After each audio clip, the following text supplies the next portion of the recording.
할렐루야. 예. 주기도문 강해 설교를 하고 있는데요. 오늘 이 간구는 5번째 간구죠. 하나님을 위한 3가지의 간구. 하나님의 이름을 위해서, 하나님의 나라를 위해서, 하나님의 뜻을 위해서 간구했고요. 그다음 우리를 위한 3가지의 간구가 있습니다. 지난주에 했던 우리에게 일용할 양식을 달라고 하는 간구, 그리고 오늘 우리 죄를 사하여 달라고 하는 간구, 그리고 그 다음번에 나오는 우리를 시험에 들지 않도록 도와달라고 하는 간구, 이 3가지 간구가 있습니다. 그래서 이 4번째 간구, 우리에게 일용할 양식을 주시옵고, 이 간구와 오늘 5번째 간구, 우리에게 제 사함을 주시옵소서, 이 간구는요 전혀 상관없는 것 같아도 상당히 깊이 연결되어 있습니다. 왜 그러냐면요, 우리가 제 용서에 대한 평안과 확신이 없으면, 우리 마음에 평화가 없으면 우리가 아무리 일용할 양식을 많이 먹고 많이 배불러도 행복하지 않은 거예요. 영혼이 무게에 눌려 있으면, 영혼이 제 용서함을 받지 못하여 고통스러워하고 있으면 우리가 아무리 잘 먹어도 우리는 진정으로 행복할 수 없는 거예요. 여러분, 감옥에서 사형을 기다리는 사형수가 아무리 진수성찬을 먹고 있고 아무리 화려한 옷을 입고 있어도 그게 무슨 기쁨이 되겠습니까? 마찬가지입니다. 우리가 죄 용서함을 받지 못하고 우리에게 하나님의 어떤 심판에 대한 두려움이 있다면, 우리가 아무리 세상에 일용할 양식을 많이 누리고 많은 것을 가지고 있더라도 우리는 행복할 수가 없는 거죠. 그래서 매튜 헬리라고 하는 그 유명한 신학자는 이런 말을 했어요.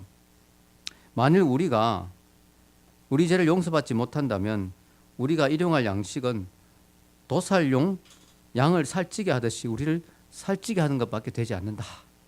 여러분, 도살할 양을 살찌우면 그 양이 잘 먹는다고 행복하는 게 아니잖아요. 도살될 건데. 우리가 정말 죄 문제가 해결 안 된다면 우리 인생은 진정한 행복이 없는 것이죠.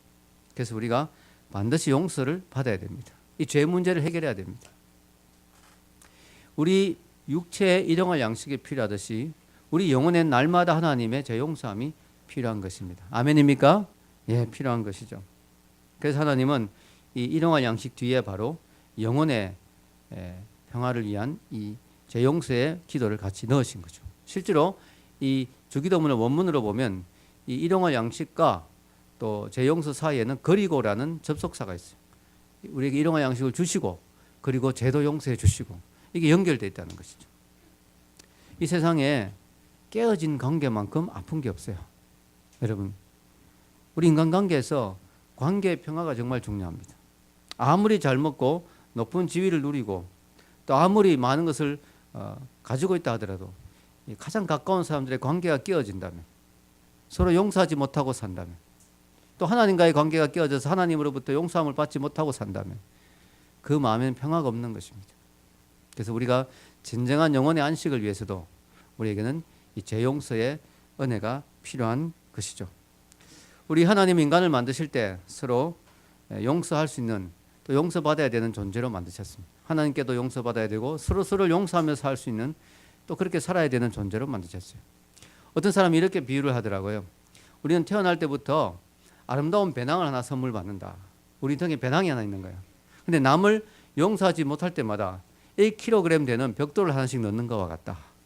그럼 우리가 인생을 살면서 우리가 미워하는 사람, 용서하지 못하는 사람, 그런 사람이 하나씩 생겨날 때 우리도 모르게 우리 뒤에 달려있는 배낭에 1kg의 벽돌을 하나씩 넣는 거예요.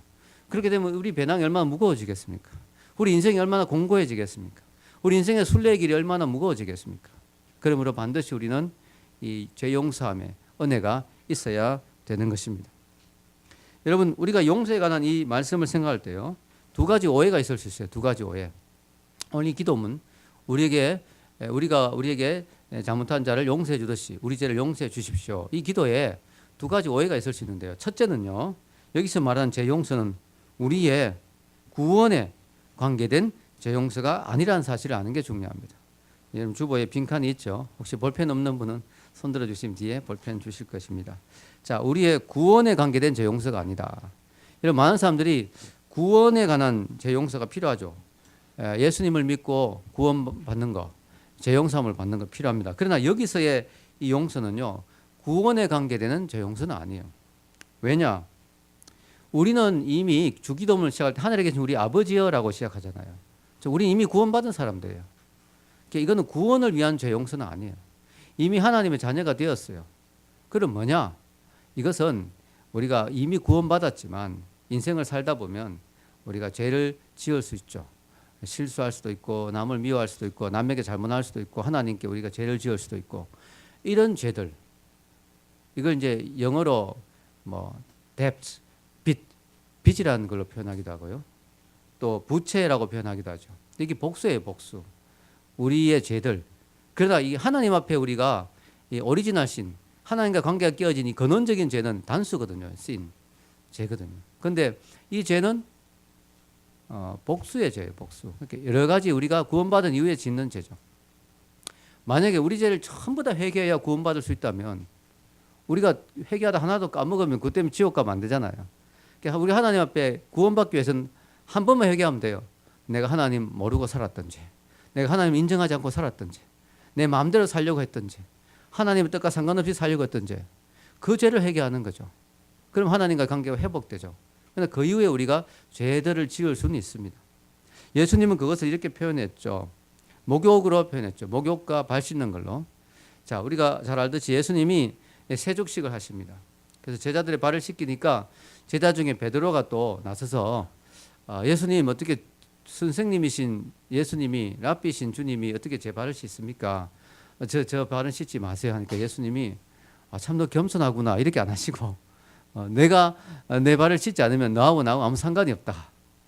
그러면서 이 발 씻는 게 단순히 이런 그런 깨끗하게 하는 그런 문제가 아니고 뭔가 영적인 의미가 있다는 걸 이야기하시면서 이런 이야기를 하십니다. 우리 한번 읽어볼까요? 이미 시작. 이미 목욕한 자는 발밖에 느니라 온몸이 깨끗하니라. 이 주보에 넣어줘. 자, 이미 우리는 목욕한 상태라는 거죠. 즉 예수님의 제자가 되고 예수님을 믿고 구원받은 자는 이미 목욕한 상태. 그래서 우리는 이미 깨끗해졌다. 다만 이 세상에 살다 보면 목욕을 해도 살다 보면은 우리가 이렇게 발이 더러워질 수 있잖아요. 동네를 다니고 여러 가지. 그러다 보면 이 발은 씻어야 된다는 거예요. 목욕을 해도. 예수님을 믿고 우리가 구원받으면 이미 목욕한 자다. 즉 우리는 이미 거룩해졌다. 그러나 우리가 더 성화되기 위해서 우리가 날마다 짓는 죄는 하나님께 구할 필요가 있다. 그것은 우리가 지옥 갈까 봐 무서워서 그런 게 아니라 하나님과 관계를 더 확실히 하고 또 우리가 더 성화되기 위해서 우리가 죄 문제를 구할 필요가 있다. 이렇게 말씀하시는 것이죠. 그래서 여기서 이 주기도문에서 말하는 이 죄는 바로 우리의 성화를 위해서 필요한 죄 용서의 기도입니다. 하나님 우리가 더 예수님을 닮고 싶습니다. 우리가 더 거룩하게 살고 싶습니다. 우리가 더 하나님 기뻐하시는 인생을 살고 싶습니다. 이런 이유로 기도하는 것이지 지옥 갈까 봐 기도하는 그 기도는 아니라는 것이죠. 두 번째는요. 우리가 조심해야 될 것은 이 죄 용서의 기도는 우리가 남을 용서한 것에 근거하여 그것에 근거하여 하나님으로부터 죄 용서를 받는 것을 의미하는 것은 아니라는 것입니다. 이 오해하기 쉽거든요. 왜냐하면은 오늘 본문의 말씀이 밑에 넣어져 한번 읽겠습니다. 우리가 우리에게 죄 지은 자를 사하여 준 것 같이 우리 죄를 사하여 주시옵고 이렇게 돼 있기 때문에 오해할 수가 있어요. 우리가 남을 죄 용서를 제대로 안 하면 우리도 죄 용서를 못 받는구나. 우리가 죄 용서를 완전히 받기 위해서 남을 완전히 용서해 줘야 되는구나. 그런데 이렇게 된다면 문제가 되는 게 뭐냐면은 우리 하나님 같이 완전하게 남을 용서하기 어렵잖아요. 우리 속에 앙금이 남을 수도 있고 우리 속에 여전히 남을 미워하는 마음이 남아 있을 수도 있죠. 그래서 이것은 조건이 아닙니다. 조건이 아니고 어떻게 보면 소망이라고 표현할 수 있습니다. 소망. R.C. 스프롤이라는 신학자가 있어요. 제가 참 좋아하는 신학자인데요. 이분은 어려운 신학을 되게 쉽게 설명을 잘하는 분이죠.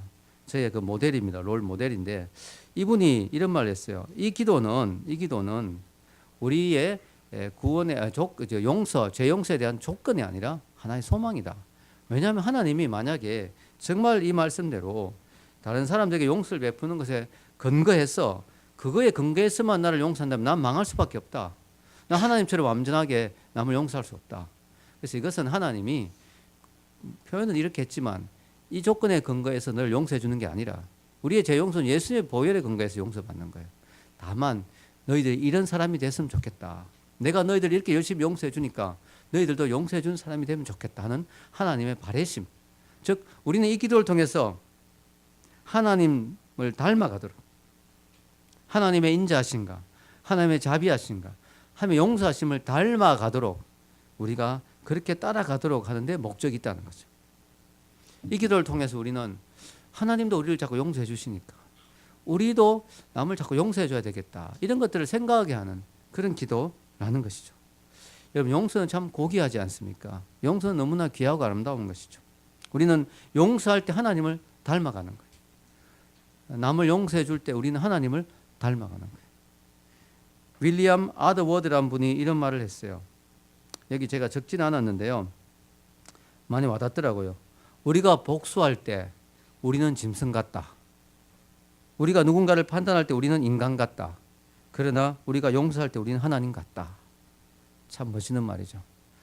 우리가 누군가에게 복수할 때는 꼭 짐승 같아요. 우리가 누군가를 막 판단할 때는 인간 같아요.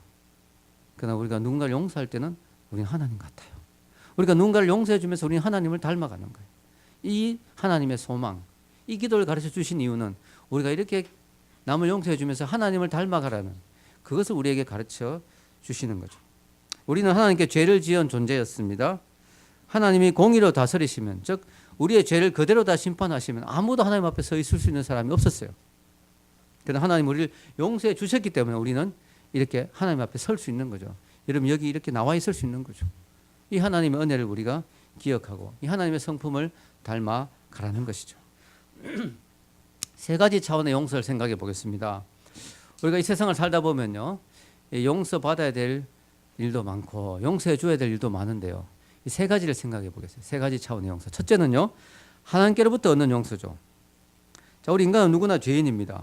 그래서 하나님께로부터 용서를 받을 필요가 있습니다. 파스칼이 이런 말을 했어요. 이 세상의 인간은 다 죄인이다. 그런데 두 종류의 죄인이 있다. 하나는 죄를 범하고도 범하지 않았다고 생각하는 그런 죄인이 있다.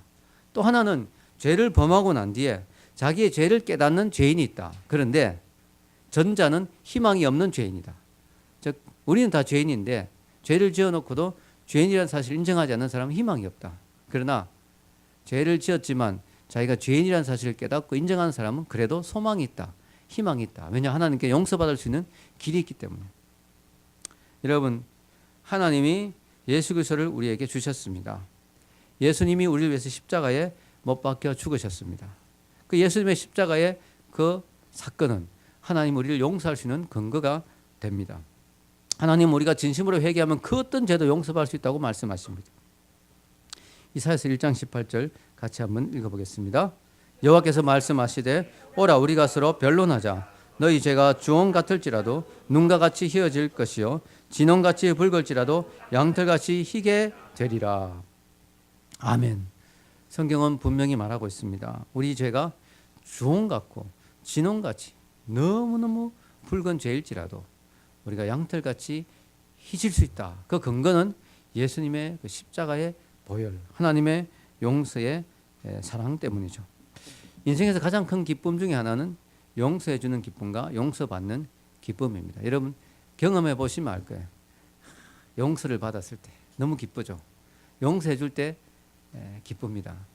여러분, 기독교 작가인 존 피셔 목사님이라는 분이 있는데요, 이분이 십자가에 관한 책을 쓰는데요, 이번에 책을 읽다가 이렇게 감동적인 그런 내용을 하나 접했습니다. 이분이 젊을 때 목사로 이제 사역하면서 어떻게든 뭐 일이 있어서 돈이 좀 필요해가지고 장로님께 아주 많은 양의 돈을 빌려서 빚을 진 상태가 됐다고 합니다. 근데 이 빚을 갚아야 되는데 이분이 조금씩 갚는데 도저히 뭐 힘들고 참 이게 빚이 너무 많아서 막 늘 허덕이고 있었대요. 근데 이분이 이제 결혼을 하게 됐답니다. 결혼을. 교회에서 결혼식을 하는데 이제 결혼식장에 장로님이 찾아오신 거예요. 그리고 내 빚도 안 갚고 결혼을 해? 그래서 멱살을 잡은 게 아니고 이 장로님이 결혼을 축복하고 축하하시더니 이 목사님을 탁 끌어안더니 오늘 너 당신의 모든 빚은 탕감되었습니다. 일방적으로, 조건 없이 일방적으로 오늘 결혼 기쁜 날 당신에게 선물을 주고 싶습니다. 당신의 모든 빚은 다 탕감됐습니다. 이제 나에게 남은 빚 안 갚아도 됩니다. 일방적으로 그렇게 선언해 주신 거예요. 그때 자기는 너무나 큰 감동이 있었고 은혜가 있었고, 제 용서함을 받는다는 게 이런 거구나, 일방적으로 하나님의 은혜를 받는 게 이런 거구나 하는 것을 경험했다고 그렇게 고백을 했습니다. 참 제가 읽으면서 감동이 됐어요. 그러면서 제가 저도 하나 생각이 나는 게 있었어요. 빚은 아니지만 제가 미국에 있을 때 그 한인교회 사역을 했었거든요. 청년부를 맡아서 사역을 했는데요. 이제 청년들이니까 뭐 결혼도 하고 이렇게 하잖아요. 그래서 이제 결혼식이 있었어요. 그래서 이제 교회 이제 큰 차에 밴에 교인들 태우고 뒤에 청년들도 태우고 제 옆에 전도사님 남자 전도사님인데 전도사님 한 분 태우고 이게 출발을 교회에서 이제 했는데 좀 시간이 이제 좀 급해서 빨리 가야 되겠다 싶어서 출발을 했는데 이제 가다가 약 이제 교회 문을 나와서 좀 가다가 보니까 참 장소가 어딘지 정확하게 모르겠는 거예요. 그래서 고개를 잠깐 돌려가지고 저기 전사님 장소 정확히 아세요? 이렇게 물어봤어요. 이렇게 안다 그런 거예요. 아니까 다행이네요. 하면서 고개를 딱 돌렸는데 바로 앞에 신호등이 있는 거예요. 신호등 지나가자마자 제가 이야기했거든요. 근데 그 다음 신호등이 생각보다 너무 가까이 있었던 거예요. 보통 그렇게 가까이 안 있는데 딱 보니까 벌써 신호등이 있는데 이게 벌써 불이 막 바뀌고 있는데 서려고 하니까 오히려 좀 갑자기 급브레이크가 좀 위험하겠더라고요. 뭐 사람도 좀 먹고 그래서 그냥 빨리 가야 되고 하니까 그냥 멈칫하다가 그냥 신호를 무시하고 사실 좀 신호를 어긴 거죠. 지나가 버렸어요. 그런데 지나가자마자 어디서 나타났는지 경찰차가 왱 하더니 막 빠르더라고요. 바로 왔어요. 바로 붙어가 차 세우라고. 세웠더니요. 경찰이 오는데 흑인 경찰이 탁 저한테 다가오는데요. 왜 이렇게 빨리 가냐고. 신호 무시했는 거 알지? 내가 한다고. 탁 보는데요. 저는 진짜 괴로운 거예요. 빨리 가야 되는데 시간도 늦는데다 교인들 보는 데서 딱지를 떼이니까 이게 얼마나 창피스럽습니까? 그래서 이건 뭐 근데 어쩔 수 없는 게 명백하게 제가 신호를 위반했으니까 딱지 떼일 각오를 하는데 이분이 양보 입고는 저를 한참 보더니 교인을 보더니 시굿더니 앞으로 조심해요 이러면서 가는 거예요. 이게 이런 일은 거의 없거든요. 미국 경찰 진짜 엄격하거든요. 근데 조심해 가면서 시굿으면서 가는 거야. 아주 진짜 그 미소를 잊을 수가 없어요. 근데 그 순간 내 뒤에 앉아있던 청년 하나가 이 영빨 이러는 거예요. 이 목사님의 영빨 이러는 거예요. 사실 뭐 제 영빨이 좋아서 그런 건 아니고 이제 하나님의 은혜인데요. 어쨌든 그 청년이 보기엔 목사님의 역시 영빨이 대단하다 이렇게 생각했는데 어쨌든 그렇게 간 거예요. 근데 그 순간 제가 뭘 느꼈냐면요. 제가 명백히 잘못한 거 알거든요. 근데 일방적으로 용서해 주는 거예요. 그때 이 용서함을 받는다는 게 이런 거구나. 제사함을 받는다는 게 이런 거구나. 이런 걸 약간 경험했습니다. 하나님의 그 용서하심만큼은 안 되겠지만 그래도 제가 이 용서함을 받는다는 게 뭔지를 정말 경험했어요. 왜냐하면 그 사건이 나기 일주일 전에 또 어떤 사건이 있었거든요. 어떤 사건이 있었냐면 제가 미국에서 풀러신학교 공부를 하는데 교수님과 약속을 했는데 집이 풀러신학교 앞이에요. 기숙사. 나오다 보니까 좀 늦어졌어요. 그래서 막 급해가지고 막 뛰어나오는데 신호가 딱 바뀐 거예요. 차들은 이제 출발하려고 딱 서 있는데 이 신호 바뀌가 기다리려면 좀 늦겠더라고요. 뛰어나오다가 그냥 신호가 있길래 바로 뛰어 들어가 버렸어요. 그렇게 위험한 상황은 아니었는데 그래도 뭐 신호가 바뀌었는데 제가 횡단보도를 건너뛴 거죠. 뛰자마자 바로 경찰이 온 거예요. 오토바이 타고. 풀러신학교 안에서 바로 저를 체포해가지고 막 신문을 하더라고요. 그러면서 막 그 이름이 뭐냐 뭐 소셜 시큐리티 넘버가 뭐냐면서 막 조회하는데 완전히 그 범인 취급하듯이 경찰이 완전 범인 수갑만 안 채웠지 완전 그 풀러신학교 학생들이 막 가면서 힐끔힐끔 보고 막 이러는 거예요. 정말 망신스럽더라고요. 그래가지고 티켓을 끊은 거예요. 저는 정말로 미국에서 차 몰면서 티켓 한 번도 안 끊겼는데 걸어가다 티켓 끊긴 거 있죠. 횡단보도 건너다가 진짜 엄격하더라고요. 제가 한 번만 봐달라고요. 한 번만 봐달라고. 영어로 한 번만 봐달라고 어떻게 합니까? Look at me once 아니죠? Give me second time 뭐 이러면서 막 했는데 There is no soup. 국물도 없다 뭐 이러면서 막 그런 말 하진 않았지만 하여튼 막 티켓을 끊었어.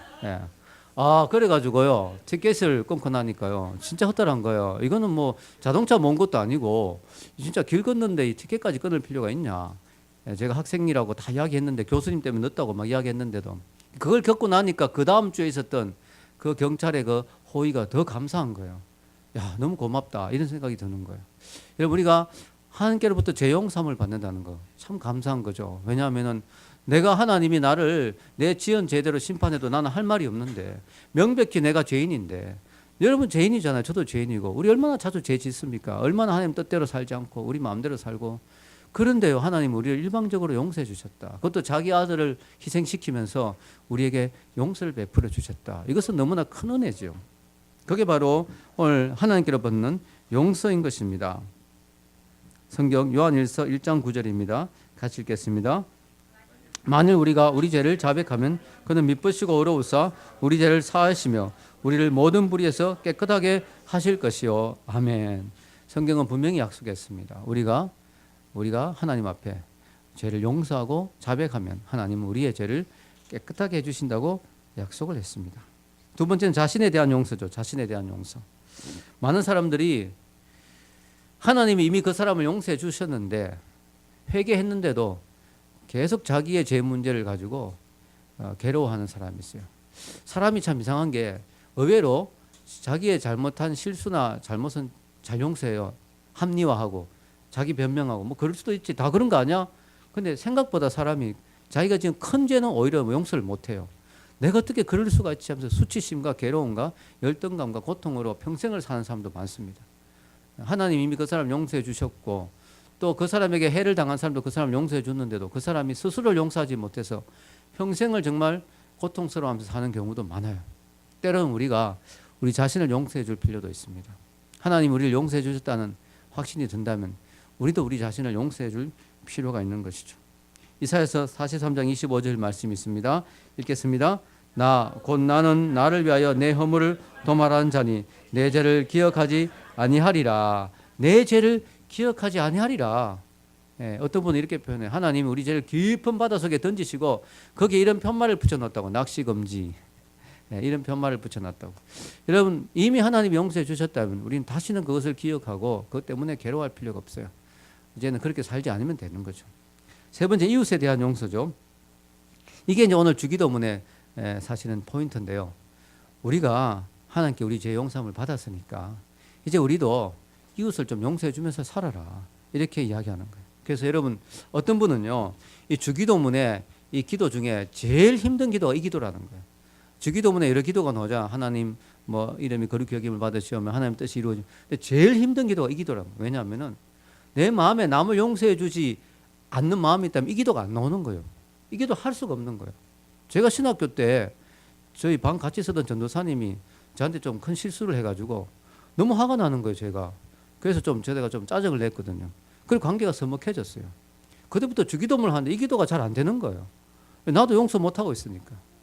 그러니까 하나님 믿는 사람이 특히 주의 종이 되려고 신학교 와서 이렇게 공부하는 전도사들끼리 이렇게 마음이 상해서 되겠는가 싶어서 제가 회개하고 식사하려고 식당에 줄 서 있는데 그 전사님 툭 치면서 전사님 때문에 요즘 내가 주기도문을 못하고 있다고 이렇게. 왜요?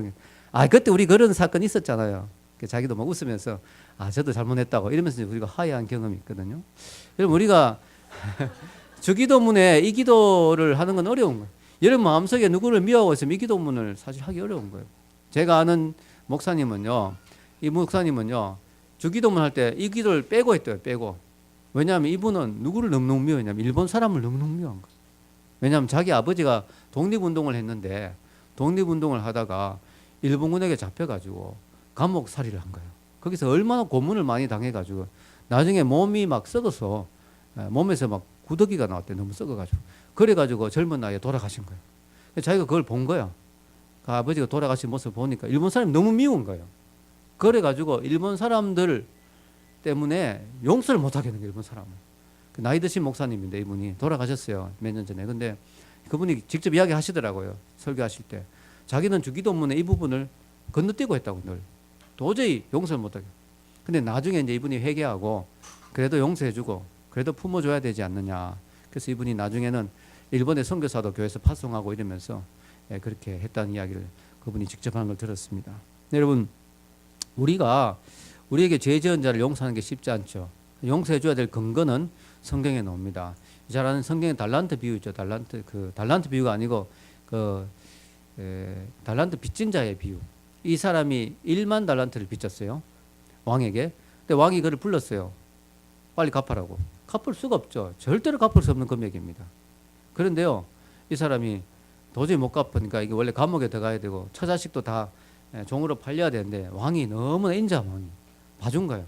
없던 걸 해주겠다. 일방적으로 탕감해 줬어요. 말로 다 할 수 없는 은혜를 입은 거죠. 이분이 막 휘파람을 불면서 기뻐서 집으로 가다가 마침 자기에게 100데나리온 빚진 사람을 만났어요. 근데 그 사람을 딱 보는 순간에 돈을 받아야 되겠다. 돈 내놔라. 그 사람도 하나 지금 사정이 이런데 조금만 기다려달라 하니까 이 사람이 어떻게 내가 기다려 그러면서 그대로 멱살을 잡고 이 사람을 막 감옥에 집어넣어요. 그 이야기를 왕이 듣고 노발대발한 거죠. 노발대발. 노발대발의 뜻은 할아버지 발이 큰 발이다 그런 뜻이 아니고요. 진짜 화난 거예요, 왕이. 그래가지고요, 이 왕이 말이죠, 이렇게 이야기한 거예요. 나는 1만 달란트를 탕감해 줬는데 너는 100데나리온도 탕감해 주지 못하느냐. 이 100데나리온은요 1만 달란트에 비하면 60만 분의 1 금액이에요. 60만 분의 1 금액. 물론 이 100데나리온도 어느 정도 금액은 되죠. 그러나 1만 달란트 탕감받는 거 생각하면 이건 해줄 수 있다는 거지. 그러니까 왕이 너가 그렇게 공의로 나가느냐? 그럼 나도 공의로 나가겠다. 그래서 왕이 다시 계산하자. 그러니까 이 사람은 감옥에 들어가야 되는 거예요. 그리고 이걸 다 갚기 전까지는 절대로 나올 수 없다고 이야기를 합니다. 이 이야기를 통해서 우리는 우리가 남을 용서해야 될 이유를 발견할 수가 있죠. 남이 우리에게 잘못했어요. 정말 우리에겐 그것이 100데나리온처럼 아까운, 정말 그만큼 우리에게 상처가 되는 일이에요. 그러나 그럼에도 불구하고 우리는 어떤 사람입니까? 우리는 1만 달란트 탕감받은 사람 아닙니까? 우리는 도저히 갚을 수 없는 죄의 빚을 갚음 하나님이 용서해 주신 거 아닙니까? 그걸 생각하면 우리가 용서해 주어야 된다는 거죠. 여러분, 남을 용서해 주는 것은요, 살짝 죄를 덮어주는 게 아니에요. 완전히 잊어버리는 거, 잊어버리는 거. D.L. 무디는요, 진정한 용서는 삽자루를 놓아두고 삽만 땅에 묻어버린 것 같지 않다. 여러분, 삽을 땅에 묻는데 삽자루는 안 묻으면 어떻게, 삽자루가 삐쭉 나와있죠. 그럼 언제 삽을 다시 꺼낼 수 있잖아요. 그것처럼 걸핏하면 용서해줬다 해놓고 걸핏하면 또 그 죄를 지적하고 그게 용서가 아니라는 거죠. 완전히 잊어주는 거죠. 용서는 아름답습니다. 용서한 사람은 진정한 기쁨과 평화를 맛봅니다. 용서하지 못하고 있으면 그 원한이 스스로를 해치는 거예요. 마음에 누구를 미워하고 싫어하는 마음을 갖고 있으면요, 자기에게 손해가 됩니다. 자기 마음이 괴로워지는 거죠. 하나님 앞에서 용서함을 체험한 사람, 또 다른 사람을 용서해 준 사람은 진정한 자유와 평강과 기쁨을 느낄 수가 있습니다. 고든 맥도날드는요, 용서는 보복하고 복수할 권리를 포기하는 것이다.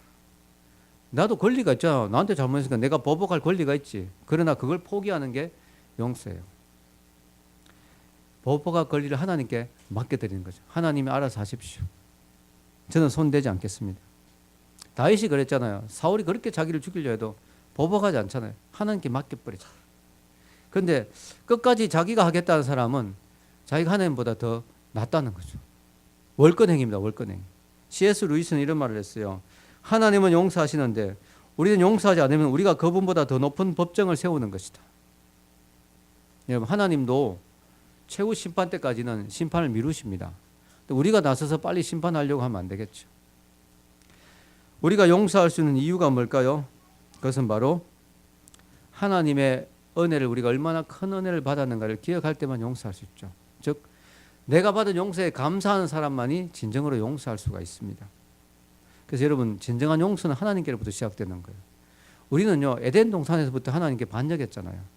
내 마음대로 살려고 했고, 내가 동산의 주인이 되려고 했고, 하나님 무시하고 우리가 인생의 주인이 되려고 했고, 하나님 명령을 어겼고, 하나님 피조물인데 하나님 창조주와 같이 되려고 했고, 아주 건방지고 아주 교만하고 아주 하나님 보시기에 악한 죄인이었어요. 근데 하나님은 그런 우리를 끝까지 품어주시고 우리에게 재용서의 기회를 주시기 위해서 자기 아들을 보내셨죠. 이게 용서의 근거죠. 용서는 하나님께로부터 시작된 거예요. 이 용서를 경험한 우리들이 다른 사람을 용서해야 된다는 것이죠. 여러분, 이 땅에 예수님이 오셨을 때요, 예수님도 어떻게 하셨어요? 이 용서와 사랑의 메시지를 온몸으로 전하고 가셨어요. 십자가에 예수님 못 박혔잖아요. 근데 그때 예수님 뭐라고 하셨어요? 성경 읽겠습니다. 시작. 이에 예수께서 이르시되 아버지 저들을 사하여 주옵소서. 자기들이 하는 것을 알지 못함이니이다. 아멘. 예수님이 자기를 십자가에 못 박은 사람들 얼마나 잔인하고 얼마나 악한 사람들입니까? 근데 그들을 바라보면서 예수님이 저주를 하신 게 아니고 아버지여 저들을 용서해 주십시오. 저들이 몰라서 그런 것입니다. 용서해 주십시오. 근데 이게 이제 원어로 보면요, 어떤 신학자가 그러더라고요. 이 원어적으로 이렇게 분석해 보면 예수님이 한 번만 원타임만 이 말을 한 게 아니고 계속해서 이 말을 중얼중얼 거렸다고 볼 수 있다는 거예요. 예수님이 계속해서 이 사람들을 용서해 주는 기도를 하셨다는 거죠. 여러분, 성경에 바울이 나오죠. 바울.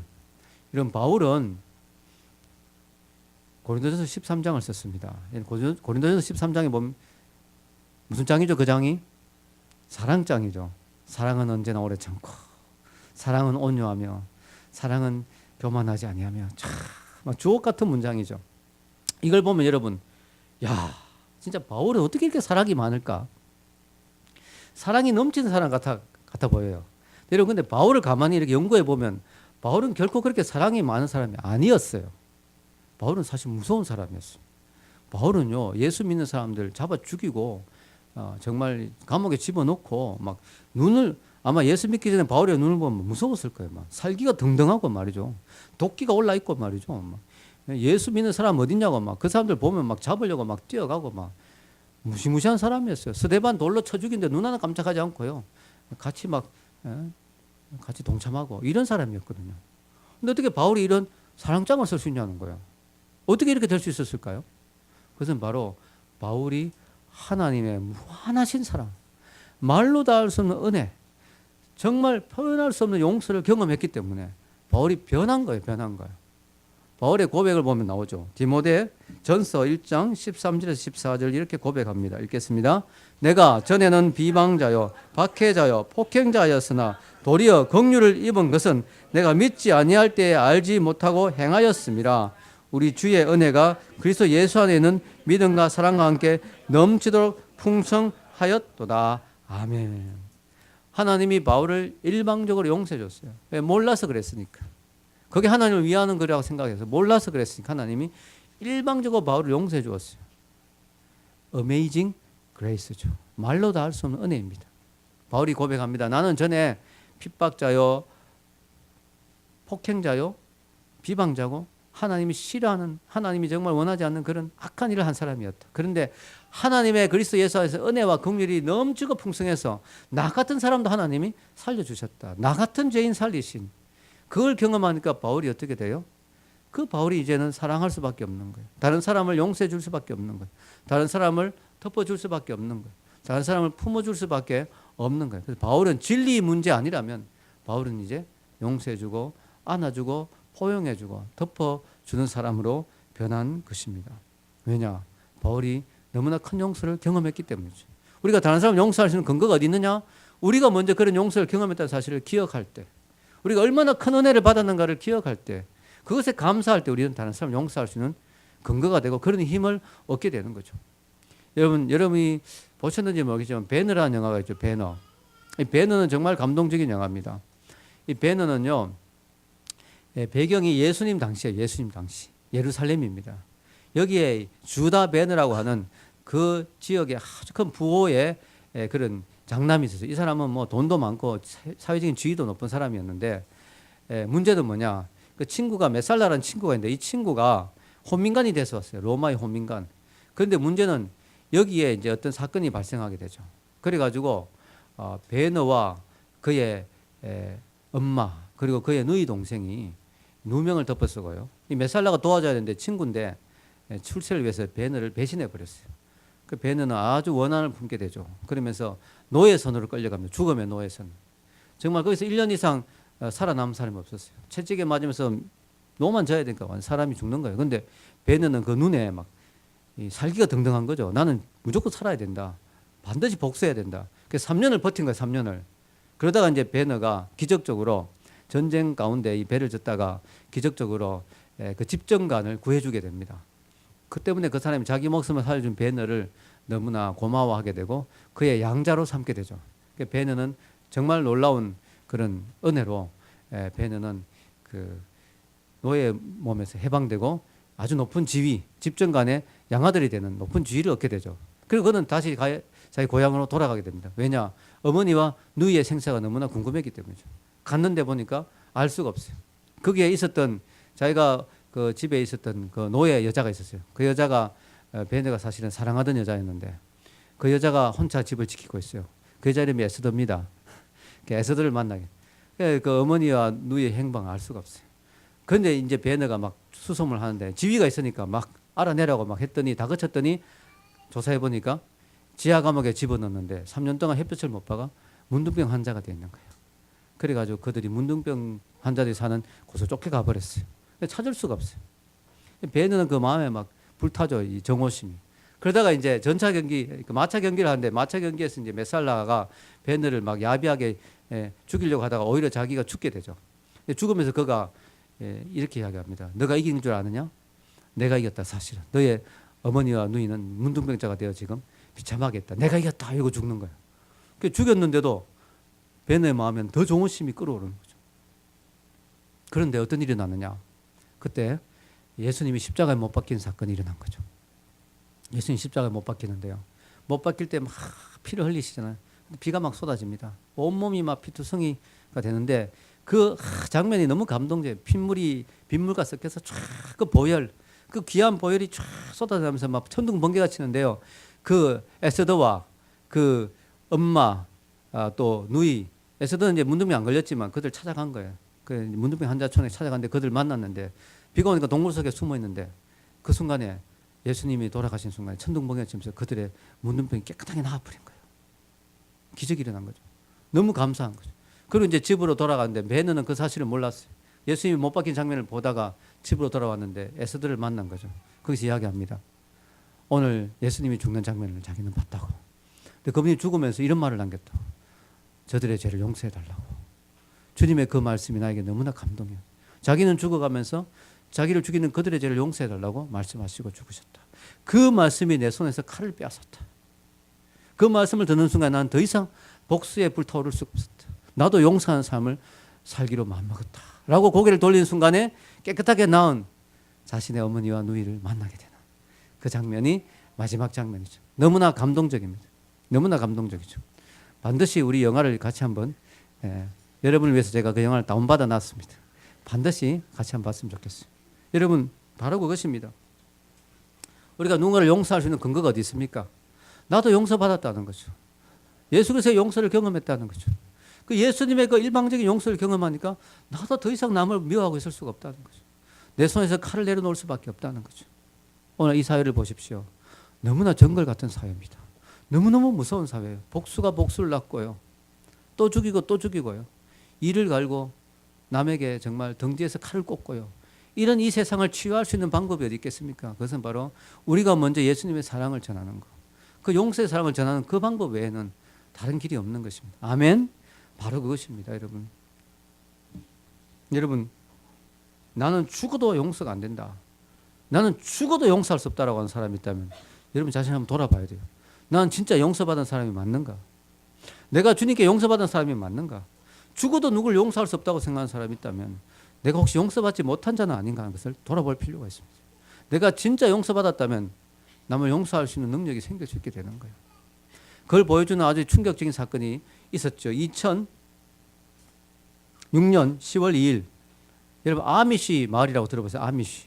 이 사람들은요 아주 이렇게 경건하게 신앙생활 하는 사람들. 이 아미시는 공동체를 이루어 그 안에서 자급자족하면서 문명의 이기를 안 쓰는 거예요. 거긴 전기도 없어요. 심지어 전기도 없고 자동차도 안 타고 완전히 그냥 아주 순수한 신앙으로 그렇게 사는 사람들인데 뭐 아주 거룩하고 순결한 사람들이죠. 근데 때로는 사람들이 좀 비웃기도 했죠. 너무 시대에 뒤떨어진 사람들이라고 막 옷도 아미시 옷 아주 막. 그런데 이 아미시 사람들이 미국 전역에 큰 충격을 준 사건이 있었죠. 2006년 10월 2일 날 월요일 아침에 10시 반인데요. 아미시 아이들이 있는 학교에 찰스 칼 로버츠라는 사람, 이 사람 우유 배달하는 사람인데 얼굴도 잘 아는 사람이에요. 이 사람이 갑자기 총을 갖고 들어와가지고 아이들을 눕혀가지고 어린 소녀들만 골라서 5명을 하나씩 사형시키듯이 죽이고 나머지 아이들에도 상처를 입혔어요. 5명.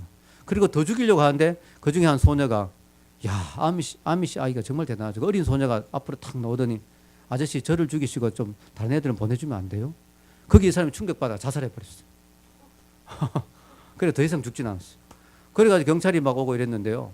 왜 죽였느냐? 나중에 알고 보니까 이 사람이 어릴 때 젊을 때 딸을 낳았는데 그 딸이 태어나자마자 20분 만인가 죽었대요. 그래서 하나님께 원한이 생겼대. 내 아이를 가져갔다 하나님. 그래가지고 다른 아이들 다 말도 안 되죠. 정신병자죠 이거. 그래가지고요 너무나 이 충격적인 사건이 발생한 거예요. 이 사람을 죽인 그 사람은 자살했으니까 이미 어쩔 수 없지만 부인하고 아이가 있잖아요. 그 가정에 복수하고 싶을 거 아니에요 우리 같으면. 그런데 너무 놀라운 일이 난 거죠. 이 아미시 사람들이 그날 저녁에 그 자기 아이들을 죽인 그 사람의 집에 찾아간 거예요. 같은 마을에 이제 조금 떨어진 마을에 있었던 거예요. 찾아갔어. 그 사람의 부인과 아이를 끌어안고 같이 우는 거예요. 왜냐? 당신들도 피해자다. 당신의 남편이 그렇게 하고 자살했으니까 당신도 얼마나 마음이 아프겠냐. 그러면서 용서에 손을 내민 거예요. 당신들을 용서하고 싶다. 당신들도 얼마나 괴롭겠는가. 그리고 그들을 품어주고 같이 안고 울어주고. 그리고요, 장례식, 그 자살한 그 남편의 장례식에 자기 아이를 잃은 부모들이 장례식에 참여해줬어요. 그 자기들 장례식에도 초청하고. 그리고 막 전국에서 성금이 막 들어옵니다. 그 성금을 모아서 일정 부분의 돈을 떼서 자기 아이를 죽인 그 집안에 전달합니다. 당신도 아이를 키우는데 얼마나 힘들겠냐. 남편도 죽었고 이 돈으로 아이를 키우라고. 그런 사랑을 보여줘요. 미국에서 정말 충격을 받은 거예요. 그래가지고 미국에 그것이 드라마로 나오고 책으로도 막 나오고요. 작가들이 막 찾아갔어요. 미국 사람들이. 어떻게 그럴 수 있었냐고. 어떻게 당신도 이렇게 사랑을 베풀 수 있냐고. 어떻게 이런 용서를 베풀 수 있냐고. 그 사람들의 대답은 하나였어요. 저희들은 주기도문을 외우는 사람들입니다. 주기도문에 보면 우리에게 죄 지은 자를 우리가 하나님 용서해서 우리도 용서하라고 주기도문에 나와 있지 않습니까? 우리는 말씀대로 실천할 뿐입니다. 그렇게 대답했다는 거죠. 이것이 미국에 큰 충격을 주었습니다. 이 총기 사건은 늘 자주 있는데요. 총기 사건 자체보다 이들의 용서하는 모습이 미국 사람들에게 더 큰 충격을 주었던 것이죠. 여러분, 용서에는 위대한 힘이 있습니다. 용서하지 않으면 그것은 정오와 정오를 낳고 악순환의 고리, 복수의 고리를 계속 낳을 뿐입니다. 용서해 줄 때 거기에는 놀라운 힘이 나타나는 것이죠. 여러분, 1차 세계대전 때 독일이 큰 잘못을 했죠. 연합군이 1차 세계대전에서 승리하고 난 뒤에 독일을 용서해 주지 않았어요. 독일 사람들에게 큰 그 심판을 했죠. 배상금, 전쟁 배상금을 지급해라. 엄청난, 독일 사람들이 감당할 수 없는 엄청난 배상금을 물렸어요. 그러니까 독일 사람들이 그것 때문에 막 너무너무 힘들어했어요. 허덕거렸죠. 그러니까 독일 경제가 말이 아니죠. 그러니까 독일 사람들 마음속에 원한과 분노가 생겼어요. 자기들이 잘못해놓고도 너무 심하게 자기들한테 하니까 또 원한이 생긴 거예요. 그러니까 어떻게 됐습니까? 그러니까요, 20년도 되지 않아가지고 독일 사람들이 히틀러를 따르게 됐습니다. 히틀러가 나와서 독일 사람들이요, 우리는 당하고만 있다. 독일을 최고의 국가로 만들자. 이들에게 복수하자. 하니까 이 독일 사람들이 다 따라와 버린 거예요. 그러니까 2차 세계대전이 또 일어난 거예요. 원한은 원한을 낳고, 복수는 복수를 낳고, 증오는 증오를 낳는 거죠. 그러나 용서해 줄 때 거기 하나님의 나라가 임하고 거기 하나님의 은혜가 임하는 거예요. 마지막 이야기 하나만 하고 마치고자 합니다. 1944년 35세의 나이에 미국 텍사스의 큰 교회 담임 목사로 온 목사님이 있었습니다.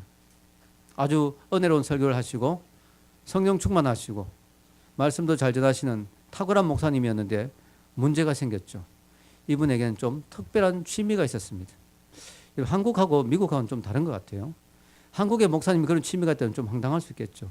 사냥이 취미야, 사냥이. 그러니까 이분이 토요일 날 사냥하러 간 거야. 말씀을 준비해야 되는데. 사냥하러 갔다가 노루가 한 마리 나타나가지고, 이야, 저거다 하면서 팡 사는데 가보니까 사람이요. 사람이 죽어버렸어요. 목사님이 교회로 돌아왔는데 도저히 이거는 정말 교인들 앞에서 너무너무 이게 목회를 할 수가 없는 상황이에요. 사표를 냈습니다, 교회. 자, 근데 어떻게 됐느냐? 이 교회가 좀 성숙한 교회였던 것 같아요. 교인들이 모여서 이제 회의를 한 거예요. 야, 목사님이 사람을 죽였다. 이 사람 죽인 목사가 담임 목사라 하면 우리도 참 창피한 이야기이긴 한데, 이 젊은 목사가 앞길이 장창한 목사님이 우리가 사람 죽였다고 내쫓으면 어디 가서 목회를 하겠냐? 누가 이 목사님을 받아주겠냐? 목사님 이러면 인생 끝난 거 아니겠냐? 우리 한 번만 목사님에게 기회를 드리자. 우리 교회가 이때 한번 좋은 결정을 하자. 목사님을 다시 한번 기회를 드리자. 그래서 이 사람들이 사표를 받지 않고 목사님 우리 교회를 계속 목회해 주세요 라고 요청을 했어요. 이 목사님이 얼마나 감동이 됐겠습니까? 얼마나 그 은혜가 컸겠습니까? 그때부터 이 목사님의 설교는요, 은혜예요, 은혜. 용서예요, 용서. 설교의 주제가 용서예요. 하나님의 은혜예요. 그 하나님의 그 자비하심이에요. 이게 설교의 주제예요. 평생 이 설교를 하면서 눈물을 흘리면서 저는 정말 큰 실수를 하고 죄를 지은 사람인데 말로도 할 수 없는 용서를 경험했습니다. 하나님의 용서가 이런 것입니다. 하나님의 은혜가 이런 것입니다. 하나님의 자비가 이런 것입니다. 이분이 설교를 하고 목회를 하니까 얼마나 은혜가 임하는지요. 이 교회가 날로 부흥했어요. 그래 이분이 34년 목회를 34년이 아니네. 43년간 목회를 잘하고 은퇴를 했습니다. 이분이 그 유명한 미국의 W.A. 크리스웰 목사님이에요. 미국에서 가장 존경받는 목사님이죠. 이분이 어느 정도 존경받냐면 44년 목회를 하고 나왔는데 그 교회에서 이 목사님 얼마나 존경해서 교육관을 지었는데 43층짜리 교육관을 지었어요. 이 목사님의 그 목회를 기념하기 위해서. 그리고 이분이 저서가 54권인데요. 다 베스트셀러예요. 미국 침례교 목사님. 미국에서 침례교가 제일 크거든요. 근데 이분의 별명이 침례교인의 아버지. 모든 목회자들이 존경하는 목사가 됐어요. 왜? 용서를 경험했기 때문이죠. 여러분, 용서는 또 한 번의 기회를 주는 것입니다. 용서는 절망에서 소망을 주는 것입니다. 우리가 그렇게 해야 될 이유는 우리 또한 하나님으로부터 또 한 번의 기회를 받은 사람들이기 때문이죠.